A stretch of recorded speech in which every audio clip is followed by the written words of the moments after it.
بسم اللہ الرحمن الرحیم۔ السلام علیکم۔ کہانی ہے چاند کی بیٹی۔ تو آئیے سنتے ہیں۔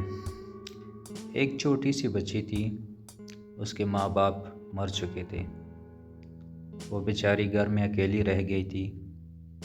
ایک امیر آدمی کے گھر میں اسے بہت کام کرنا پڑتا تھا۔ وہ پانی بھر کے لاتی، کھانا پکاتی، بچوں کی دیکھ بھال کرتی، اور اتنے کاموں کے بدلے اس سے بس 2 وقت کی روٹی ملتی۔ کھیلنا کودنا تو کیا، 2 گھڑی آرام بھی نصیب نہیں ہوتا تھا۔ وہ آدمی بہت چالاک اور بے رحم تھا، اور اس کی بیوی تو میاں سے بھی 2 قدم آگے تھی۔ ایک رات چاند آسمان پر چمک رہا تھا اور باہر بہت سخت سردی تھی۔ امیر آدمی کی بیوی نے اس بچی سے پانی لانے کے لیے کہا۔ بچی پانی بھرنے گئی۔ جب وہ تالاب پر پہنچی تو سردی سے اس کے پیر پتھر ہو چکے تھے۔ تالاب کا پانی بھی اوپر سے جمع ہوا تھا۔ بچی نے برف میں سوراخ کیا اور پانی کی بالٹی بھر کر گھر واپس آنے لگی۔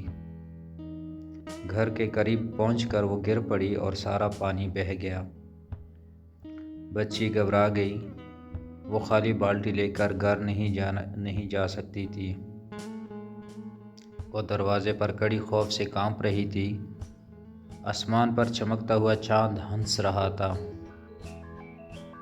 بچی نے چاند سے کہا، چندا ماموں، دیکھو تو میں کتنی دکھی ہوں، میری مدد کرو، مجھے ان ظالموں سے بچاؤ، یہ تو مجھے مار ڈالیں گے۔ چاند اس کی فریاد سن کر زمین پر اتر آیا۔ وہ ایک خوبصورت نوجوان کی بھیس میں تھا اور سفید کپڑے پہنے ہوئے تھا۔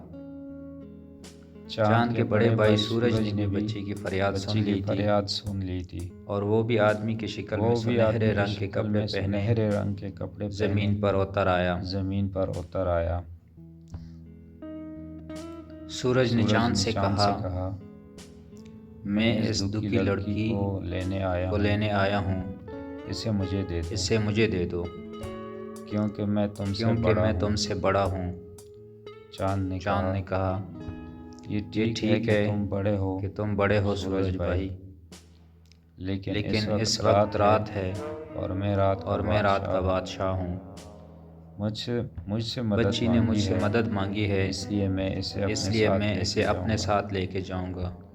چاند بچی کو اپنے بازو میں اٹھا کر آسمان کی طرف اڑ گیا۔ تب سے وہ ننھی بچی چاند میں رہتی ہے، اور جب ہم چودھری کا پورا چاند دیکھتے ہیں تو اس میں وہ ہنستی گاتی نظر آتی ہے۔ پلیز ہمارا چینل لائک اور سبسکرائب کیجیے، اور یہ کہانی آگے بھی شیئر کیجیے۔